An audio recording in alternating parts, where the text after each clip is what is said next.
ఇదొక్కటి ఎందుకో నాకు తెలీదు. ఈ ఫుడ్ అండ్ ఫామ్‌ది. హ్మ్. డ్యాడీతో చేద్దాము. వర్కౌట్ అవ్వచ్చేమో అని చెప్పేసి నేను డ్యాడీకి చెప్పాను. చెప్పగానే డ్యాడీ ఎప్పుడైతే ఒప్పుకున్నారో, హ్మ్. వెంటనే నేను గూడా ఎళ్ళిపోయి లొకేషన్స్ స్కౌట్ చేశాననమాట. ఎళ్ళాను. ఓకే. మా అమ్మ వాళ్ళ ఊరెళ్ళాను. మా అమ్మ వాళ్ళ ఊరు అల్లంపూర్ దగ్గర ఉండవెల్లి అని. హ్మ్. ఆ సరౌండింగ్‌లో దొరికింది నాకు. ఓకే. ఒక లొకేషన్ చూడగానే మేము చూసిన ఫస్ట్ లొకేషన్ అదే. అదే ఫైనల్ అయిందనమాట. చూసాను, నచ్చింది. వెంటనే ఓకే డాడీ మొబైల్‌లో వీడియోస్ తీసుకున్నా మొత్తం. తీసుకొని ఈ లొకేషన్ బావుంది. ఒక బావి, ఆ చెట్టు అంతా మీరు చూసే ఉంటారు పాత వీడియోస్‌లో. హ్మ్. అంటే కొత్త ఇప్పుడున్న ఫార్మ్ హౌస్ కాకుండా పాత వీడియోస్ పాతవి. అనమాట. హ్మ్. సో, చూసి వచ్చి ఇంటికొచ్చి చెప్పాను నేను. చెప్పి డాడీ ఇట్లా ఒక లొకేషన్ దొరికింది. మనం చేద్దాము అంటే, "ఏం చేయాలిరా నాకు తెలియదు. హ్మ్. ఎట్లా అది ఇది" అని అన్నాడు. హ్మ్. "ఏది కూర్చో డాడీ ఒకసారి నించో నువ్వు షర్ట్ ఏసుకో" అని చెప్పి షర్ట్ ఏయిచ్చా. ఏయించితే హాయ్ అందరికీ నమస్తే. ఇప్పుడు మీరు ఏదైతే వీడియోస్‌లో చూస్తుంటారో అది చెప్పించా. హ్మ్. 5, 6 తీసుకున్నా షార్ట్స్. హ్మ్. హాయ్ అండి అందరికి నమస్తే. హాయ్ అండి అని చూస్తున్నా. హ్మ్. చేయలేడేమో, ఇబ్బంది పెడుతున్నానేమో అనిపించింది నాకు. హ్మ్. నాకు ఎందుకు కొంచెం సరే ట్రై చేద్దాం. ఇంప్లిమెంట్ చేసేద్దాం అనుకున్నది ఫస్ట్.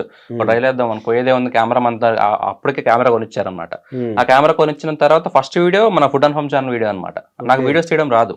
ఓకే. నాకు ఫోటోస్ తీయడం ఒకటే ఆయనకి వచ్చనమాట. తెలియలేదు పాపం. కెమెరా కొనిచ్చినప్పుడు తెలియలేదు. ఇదే ఫ్యూచర్ అవుతుంది అంటే మనకని నేను చెప్పి. ఆల్రెడీ వెడ్డింగ్ ఫోటోగ్రఫీ చేసేవాడిని. ఆ! ఆ ప్రాసెస్‌లో కొనిచ్చారు. సరే అమ్మా ఓకే. నువ్వు కెమెరా అప్‌డేట్ అవ్వాలన్నావు కదా! సరే హ్మ్. తీసుకో అని చెప్పి ఇద్దరు అమ్మ, నాన్న కలిసి చీటీ డబ్బులేసి హ్మ్. ఒక 3,00,000 అలా తీసుకొని నాకు కొనిచ్చారనమాట. వీళ్ళే హ్మ్. హోటల్ రన్ చేసుకుంటూ ఆ చీటీ డబ్బులు కట్టుకునేవాళ్ళు. హ్మ్. నేను వెడ్డింగ్స్ చేయాల్సిన కెమెరాతో నేను సరే ట్రైల్ ఏద్దామని చెప్పి వీడియో తీశా. నాకు వీడియో అసలు తీయడం రాదు. హ్మ్. అదే మీరెళ్లి ఫస్ట్ వీడియో చూస్తే మీకసలు అర్థం కాదు ఆ వీడియో. అసలు ఓకే. పిచ్చి పిచ్చిగా ఉంటదనమాట మొత్తం అంతా. కానీ నచ్చింది. నచ్చి నా ఫ్రెండ్స్ ఉన్నారు కొంతమంది. యోగి, విశ్వ ఇట్లా రామకృష్ణ హ్మ్. ఇట్లున్నారు కొంతమంది ఉన్నారు. హ్మ్. వీళ్ళందరికి పంపించా. ఎడిటింగ్ చేశా. ఎడిటింగ్ కూడా రాదు నాకు. హ్మ్. ట్యుటోరియల్స్ చూసుకుంటూ ఎట్లా చేయాలి ఏంటని ప్రతీది ఒక 8 డేస్ తీసుకున్నా.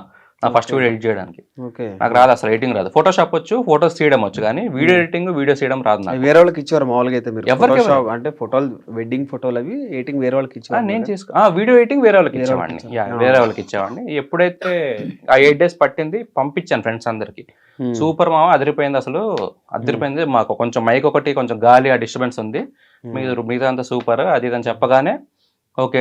ఆ అప్రిషియేషన్ వాళ్ళు ఎప్పుడైతే సపోర్ట్ చేశారో నాకు ఇంకా కాన్ఫిడెన్స్ బూస్ట్ అయిపోయిందనమాట. హ్మ్. చలో డాడీ చాలా మందికి నచ్చింది. మనం పలానా రోజు పెట్టేద్దాం. ఛానల్ పేరు హ్మ్. ఏంటి అని చెప్పి నేను నా ఫ్రెండ్స్ డిస్కస్ చేసి పెట్టిన హ్మ్. ఛానల్ పేరు ఇదనమాట. ఓకే. సో, అప్పుడు ఎప్పుడైతే ఇంకా ఛానెల్ పెట్టేసామో, వీడియో పెట్టేసామో, ట్విట్టర్‌లో పెట్టాను నేను. ట్విట్టర్‌లో నాకు ఫ్రెండ్స్ ఎక్కువున్నారు. హ్మ్.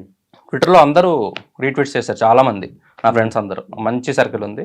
వాళ్ళందరూ రీట్వీట్ చేయగానే ఒక 1,000 వ్యూస్ వచ్చాయి దానికి. ఓకే. 1,000 వ్యూస్ వస్తే అదే హ్యాపీ ఆ రోజు. 1,000 వ్యూస్ వచ్చాయి. ఒక 10 డేస్‌లో నాకు 800 సబ్స్క్రైబర్స్. ఓకే. ఎలిజిబిలిటీ కావడానికి హెల్ప్ చేశారు. హ్మ్. సో, చలో ఇంకా బాగుంది. అప్రిషియేషన్ వస్తుంది. బాగుందంటున్నారు వర్క్ అని చెప్పేసి గుడ్డిగా ఇటు నుంచి వెడ్డింగ్ నుంచి వచ్చే డబ్బులతో తీసుకొని హ్మ్. వీడియోస్ చేసేవాడిని. ఓకే. వీడియోస్ చేసుకుంటూ ఇద్దరం వెళ్ళడం. పొద్దున్నే అదొక మాకు 30 కేఎం డిస్టెన్స్ మాకు. హుహు. హ్మ్. డ్యాడీ పొద్దున్నే 2:00 లేచి హ్మ్. అక్కడంతా కుకింగ్ చేసుకొని హోటల్‌లో హ్మ్. ఆ సరుకంతా అమ్మకి అప్పచెప్పి 4:00 వచ్చి నా బండెక్కేవాడు. ఓకే. కెమెరా తీసుకొని మేమెళ్ళి ఆ లొకేషన్‌కెళ్ళి ఆ లొకేషన్‌లో వీడియోస్ అన్ని షూట్ చేసుకొని మళ్ళీ వచ్చి మళ్ళీ డ్యాడీ హోటల్‌కెళ్ళి ఆ సాయంత్రం రుబ్బులేసుకునేవాడు. హ్మ్. రుబ్బులేసుకొని వచ్చి అప్పుడు సాయంత్రం పడుకునేవాడు. మళ్ళీ 2:00 లేయడం, మళ్ళీ హోటల్ ఎయడం. వీడియో ఉన్నప్పుడు మాత్రం ఇది ప్రాసెస్. హ్మ్. రెగ్యులర్‌గా డ్యాడీ ఎప్పుడు 2:00 లేస్తాడు. మధ్యలో రెస్ట్ ఉంటది. ఇలా చూసుకుంటారు. సో, హ్మ్. అలా చేసాము. ఇంక అలానే వెడ్డింగ్స్ చేస్తూ ఇది చేసేవాడిని భయ్యా నేను. ఓకే. కంప్లీట్‌గా. అలా చేసుకుంటూనే ఆ వీడియో ఎడిటింగ్ అనేది, అది తీయడం అనేది కొంచెం ఇంప్రూవ్ అవుతా వచ్చిందనమాట. హ్మ్. విజువలైజేషన్ అనేది నాకుండింది మొత్తం. హ్మ్. ఎట్లా చూపియాలి మన ఛానల్‌ని, మన హ్మ్. వీడియోస్ ఎలా ఉండాలనేది కంప్లీట్‌లీ నా విజువలైజేషన్. మొత్తం అంతా నేను విజువలైజ్ చేసుకునేవాడిని. ఓకే. నేచర్ చూపియాలి, వాటర్ చూపియాలి. ఎందుకంటే నేను ఎక్కువ ఇష్టపడతాను అవన్నీ. హ్మ్. సో, ఆ జనాలు నచ్చుద్దనేది నాకు కాన్ఫిడెన్స్ అనమాట.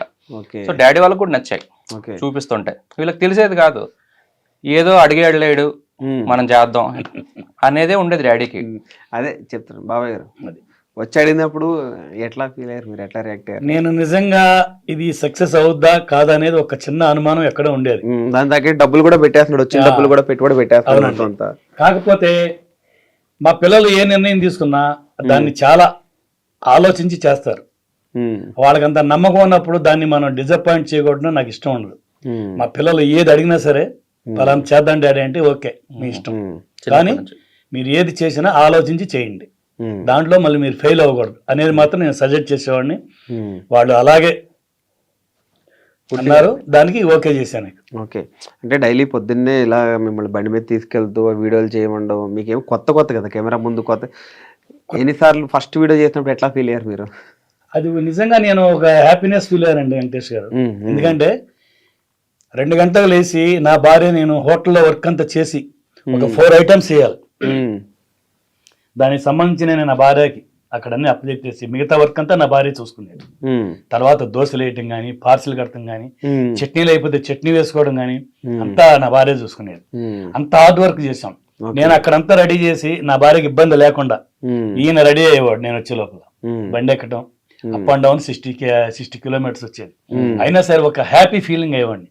ఎందుకంటే ఇది నా కొడుకు డ్రీమ్, ఇలా చేయాలని చెప్పి ఒక మంచి ఆలోచన ఆయనకు వచ్చింది కాబట్టి దానికి మనం సపోర్ట్ చేయకపోతే అతను ఫీల్ అవుతాడు.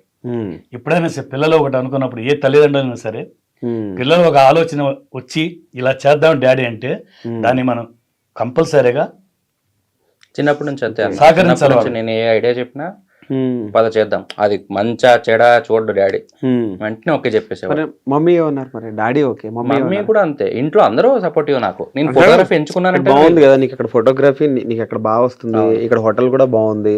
సో నాన్నగారు అట్లా డైలీ వచ్చేస్తుంటే ఎందుకు వద్దని ఏమన్నారా మమ్మీ? ఏమన్నారు? లేదన్న, ఫోటోగ్రఫీ అనేది బేసిక్లీ ఎక్కువ సేవింగ్స్ ఉండేవి కాదు నా దగ్గర. డబ్బులు ఎంతసేపు ఈఎంఐలు కట్టుకోవడం ఇది ఉండేది, ఎక్కువ స్ట్రగుల్ ఎక్కువ ఉండేది అనమాట. వీళ్ళు ఏంటంటే ఎందుకు అనేవాళ్ళు, అరే మా అమ్మ అనేది అనమాట, వచ్చిన వాడిని పెడుతున్నావురా, ఎట్లా క్లిక్ అవుతుందా లేదా, క్లిక్ అవుతుందా.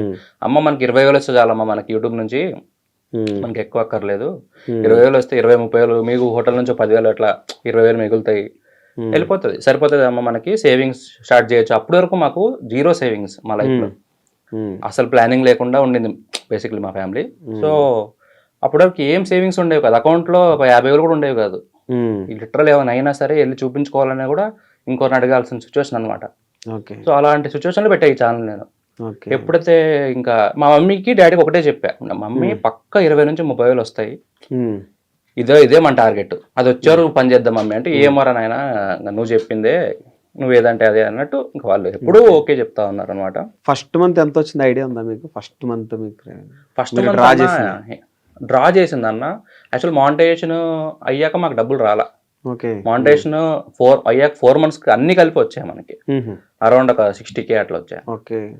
అది చూసి నాకు ఎనర్జీ వచ్చింది. మా అబ్బాయి ఆలోచన సక్సెస్ అయింది, దీన్ని మనం ఇక వదులుకోకూడదు. ఈ ప్రయాణంలోనే మనం చాలా కష్టపడి ఈ ఛానల్ ని ముందుకు తీసుకెళ్ళాలి అని ఒక దృఢ సంకల్పంతో మా ఇంటిల్లి పాది అందరూ కోఆపరేట్ చేశారు. డాడీ యాక్చువల్ మధ్యలో గివ్ అప్ ఇచ్చాడు డాడీ.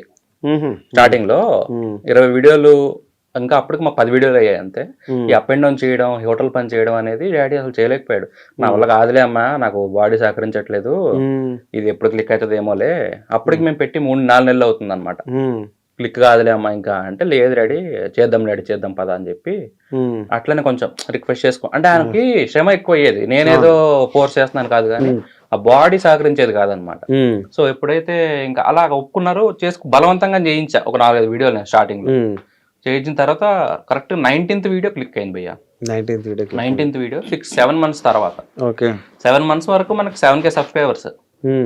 మనకి 7K సబ్స్క్రైబర్స్ ఉండేవాళ్ళు. మనకి వ్యూస్ వచ్చేసి అన్నిటికీ 1,800-600 అట్లా ఉండే వ్యూస్ అన్నిటికీ. ఎప్పుడైతే December 6th అనమాట midnight నేను వెడ్డింగ్కి వెళ్ళి వచ్చాను, వచ్చిన తర్వాత ఈ కామెంట్స్ అన్ని సబ్స్క్రిప్షన్స్ అన్ని నోటిఫికేషన్స్ వస్తున్నాయి. వస్తుంటే వెంటనే డాడీ లేచే ఉన్నాడు అప్పటికి.